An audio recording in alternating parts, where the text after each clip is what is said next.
So you've probably heard that watermelon is nature's Viagra. And look, there's truth to that. It's not just marketing. But here's what nobody tells you.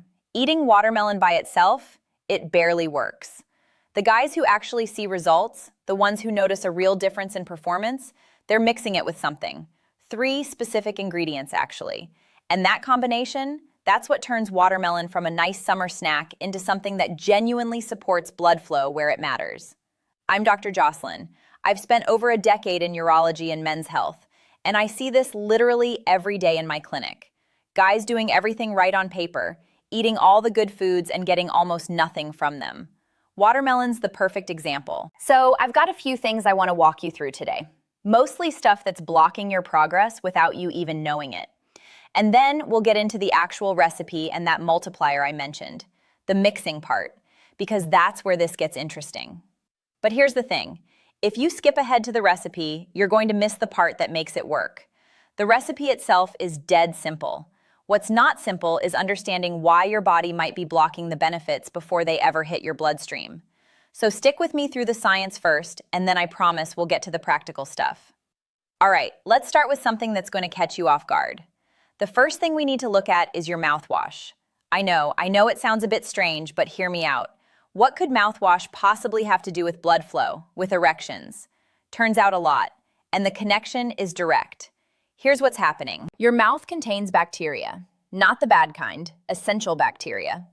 There are colonies living on your tongue that convert dietary nitrates into nitrites. This is step 1 in a chain reaction that eventually produces nitric oxide, which is the molecule that tells your blood vessels to relax and dilate. And when we're talking about erections, that dilation is kind of the whole ball game, right? Wait, let me back up for a second and explain this pathway more clearly, because once you get it, everything else clicks into place. When you eat nitrate-rich foods, beets, leafy greens, watermelon, those nitrates enter your saliva. The bacteria on the back of your tongue, particularly species like Veillonella and Actinomyces, have enzymes called nitrate reductases. These enzymes convert nitrates into nitrites. You swallow the nitrites, they hit your stomach, and in that acidic environment, they get converted into nitric oxide. This is called the enterosalivary pathway, and it accounts for a big chunk of your body's daily nitric oxide production. Some researchers estimate up to 25% of the nitrates you consume get recycled through this oral pathway. That's not minor, that's essential. So, what happens when you use antiseptic mouthwash, especially the kind with chlorhexidine? You're sterilizing your mouth. You're killing those bacteria. And when those bacteria are gone, that conversion process just stops. This isn't me speculating. A study published in Free Radical Biology and Medicine found that chlorhexidine mouthwash significantly reduced the body's ability to convert nitrates to nitrites. And within just a few days, participants showed measurable increases in blood pressure. Their blood vessels weren't getting the signal to relax. The nitric oxide pathway was disrupted at step 1. Make sense? So if you're eating beets, leafy greens, watermelon, any of the foods that are supposed to support circulation, and you're also swishing with antiseptic mouthwash twice a day, you're basically canceling out the benefit. The nitrates go in, the bacteria aren't there to process them, and most of it just passes through. Now look, I'm not saying throw out your mouthwash forever, but if circulatory health matters to you, if performance matters to you, consider switching to a non-antibacterial option, or just use salt water. Your oral microbiome will thank you. Then there's vitamin D. This one's less obvious, but it's critical, especially for men over 60. Vitamin D plays a direct role in endothelial function. The endothelium is the thin layer of cells lining every blood vessel in your body. It's the tissue that actually produces nitric oxide. When your vitamin D levels are low, your endothelial cells get sluggish. They produce less nitric oxide, and your blood vessels lose their ability to dilate properly. Actually, let me spend a moment on the endothelium, because most people have never even heard of it, and it's arguably the most important tissue in your body when it comes to circulatory health and sexual health for that matter. The endothelium is a single layer of cells, incredibly thin, coating the interior surface of every artery, vein, and capillary. If you spread it out flat, it'd cover roughly 6 tennis courts. And this tissue isn't passive. It's constantly sensing, signaling, responding to changes in blood flow, pressure, and chemistry. One of its primary jobs is producing nitric oxide. When blood flows past endothelial cells, the shear stress triggers an enzyme called endothelial nitric oxide synthase, ENOS for short. This enzyme produces nitric oxide, which then diffuses into the surrounding smooth muscle cells and tells them to relax. The blood vessel dilates, blood pressure drops, circulation improves. And in the context of erections, that's the mechanism. That's how it works. When your endothelium is healthy, this happens seamlessly. But when it's damaged by inflammation, oxidative stress, high blood sugar, or nutrient deficiencies, nitric oxide production tanks. Your blood vessels become stiffer. They lose their responsiveness, and that's when problems start showing up. I see this literally every day in my clinic. Men come in with circulatory issues, performance issues. We run their blood work and their vitamin D is in the basement. They spend most of their time indoors. They live in northern climates. They don't supplement and their bodies are paying the price. The fix is straightforward. Get your levels tested, and if you're low, supplement. Most men over 60 need somewhere between 2,000 and 5,000 IU daily. But talk to your doctor about the right dose for you. The point is, if your vitamin D is deficient, your endothelium isn't working right. And if your endothelium isn't working, all the watermelon in the world won't help. Next thing I want to cover, sodium-potassium imbalance. Here's the part that surprises my patients. Most men know too much sodium is bad for blood pressure. What they don't realize is that potassium is equally important, and most Americans are severely deficient. Sodium and potassium work together to regulate fluid balance and blood vessel tone. When you've got too much sodium and not enough potassium, your blood vessels constrict. They become less flexible. The endothelium has to work harder to produce the same effect. The average American consumes about 3,400 milligrams of sodium per day, but only 2,500 milligrams of potassium. That ratio is backwards. You should be getting more potassium than sodium, ideally around 4,700 milligrams daily. Good sources include bananas, sweet potatoes, spinach, and here's the connection, watermelon. 1 cup of watermelon contains about 170 milligrams of potassium. Not a massive amount, but it contributes. The thing is, if your overall diet is sodium heavy and potassium light, you're creating an environment where blood vessels struggle to relax. Fix the ratio and everything else works better. This next one almost never gets discussed, but it matters. Shallow breathing. Nitric oxide is produced not just in your endothelium, but also in your nasal passages. When you breathe deeply through your nose, you're actually stimulating nitric oxide production in the sinuses.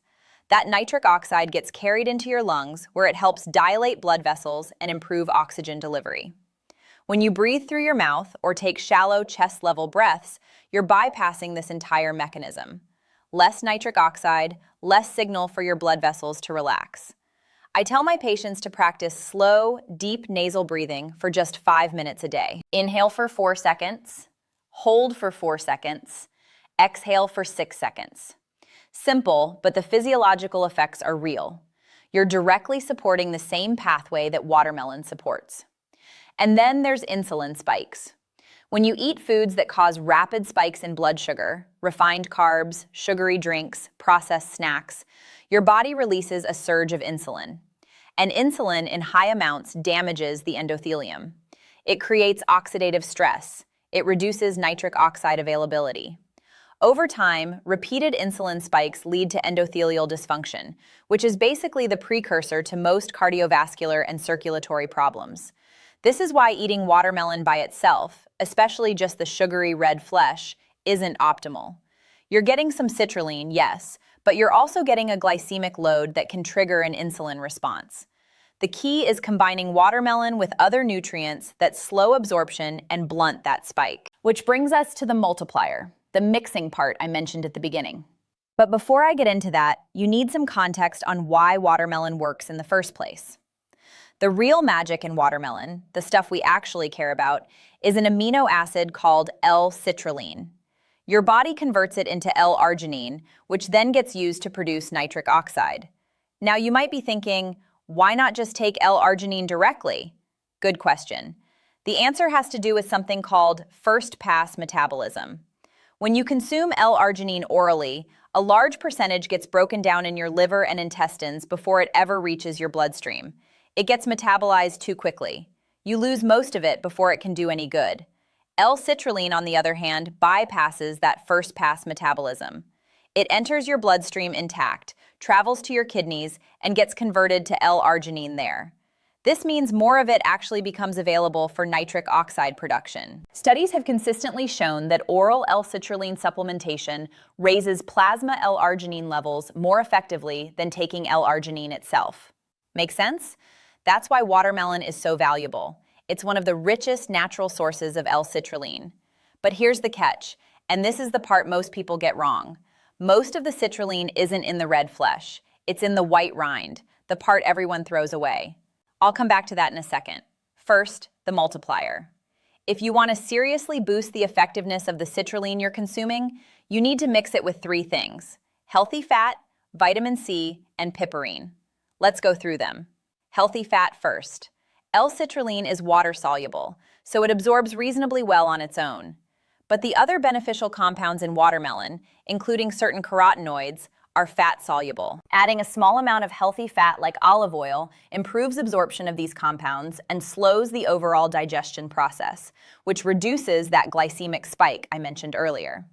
1 teaspoon of extra virgin olive oil, that's it. Next, vitamin C. Here's something most people don't know. Nitric oxide is highly reactive. It gets destroyed by oxidative stress almost as quickly as your body produces it. Vitamin C is a potent antioxidant that protects nitric oxide from this degradation. When you consume vitamin C alongside citrulline, you're essentially extending the lifespan of the nitric oxide your body produces. More of it stays active, more of it reaches your blood vessels. Easiest source? Fresh lemon juice. Half a lemon squeezed into your preparation. And finally, piperine. This is the compound that gives black pepper its bite. Piperine's been shown in multiple studies to increase the bioavailability of various nutrients by inhibiting certain enzymes in your gut and liver that would otherwise break them down. Adding just a pinch of black pepper to your watermelon preparation can significantly increase how much citrulline actually makes it into your system. So the multiplier formula is simple: olive oil, lemon, black pepper. That's what you mix with the watermelon. That's what turns it from a mediocre snack into something that actually moves the needle. Now let's talk about the rind. The white part of the watermelon, the pale layer between the green skin and the red flesh, that's where the good stuff is. Studies have shown that the rind contains up to 3 times the concentration of L-citrulline compared to the red flesh. 3 times. This isn't a small difference. We're talking about the difference between a maintenance dose and a therapeutic dose. The red flesh contains roughly 1 to 2 milligrams of citrulline per gram. The white rind contains 3 to 4 milligrams per gram, sometimes more depending on the variety and ripeness. When you eat watermelon the normal way, slicing off a wedge, eating the red part, throwing the rest away, you're literally discarding the most valuable portion. It's like peeling an orange and only eating the pith. I had a patient last year, retired engineer, very analytical guy. He tracked his citrulline intake for a month using both methods, eating just the red flesh versus incorporating the rind. His estimate was that by using the rind, he was getting roughly 4 times the citrulline from the same watermelon. 4 times, just by using what he used to throw in the trash. I know the rind doesn't taste great on its own. It's bland, a little tough, but that's where the preparation comes in. When you blend the rind with some of the red flesh, lemon juice, olive oil, and black pepper, you create something that's actually pleasant to drink and way more effective than eating red watermelon alone. All right, now here's the honest part. This protocol works. It's backed by real science, but it requires consistency and it requires volume. To get a clinically meaningful dose of L-citrulline from watermelon rind, you need to consume roughly 1 to 2 cups of rind daily. For some men, that's no problem. For others, especially men over 60 who may have digestive sensitivities or simply don't want to spend their evenings blending watermelon, it's just not realistic. That's why I recommend having a backup option. In the description below, you'll find a link to a high-grade organic watermelon extract. It's concentrated citrulline from the rind, standardized to deliver a clinical dose in a form that's easy to take daily. No blending, no prep. just consistent support for the nitric oxide pathway. And for men who want something with a faster effect, something that provides more immediate support for performance situations, there's also an advanced Erections solution linked in the description and pinned in the comments.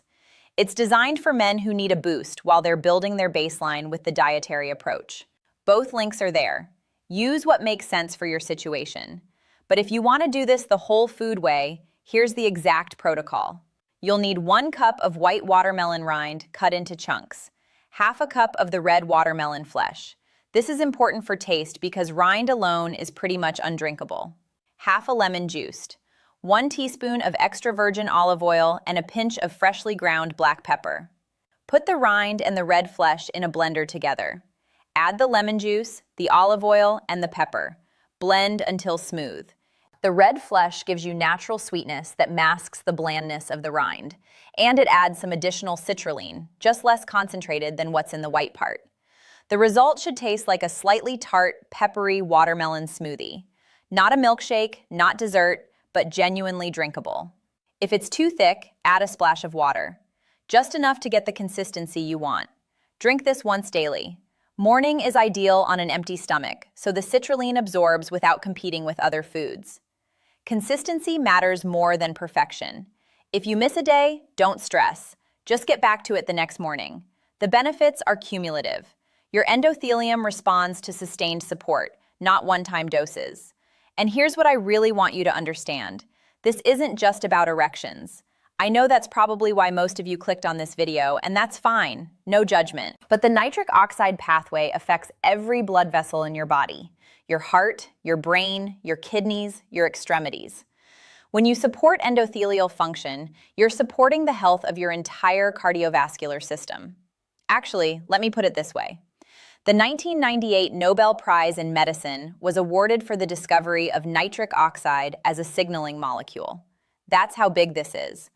Robert Furchgott, Louis Ignarro, and Farid Murad shared the prize for uncovering that this simple gas, a molecule made of just 1 nitrogen atom and 1 oxygen atom, was the key messenger controlling blood vessel dilation.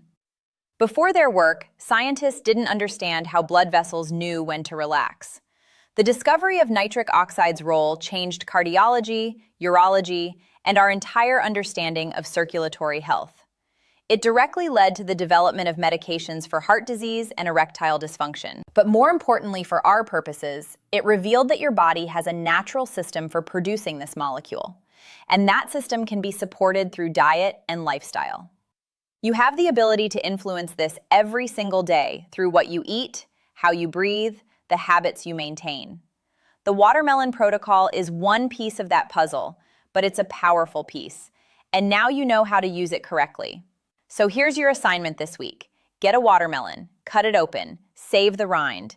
Make the preparation I just described: rind, red flesh, lemon, olive oil, black pepper, and drink it tomorrow morning. See how you feel. Pay attention to your energy, your circulation, your overall sense of vitality. And if you want to make it easier on yourself, check the links in the description. The organic extract is there for daily support. The advanced solution is there for situations where you need faster results. But either way, start. Stop eating watermelon the wrong way.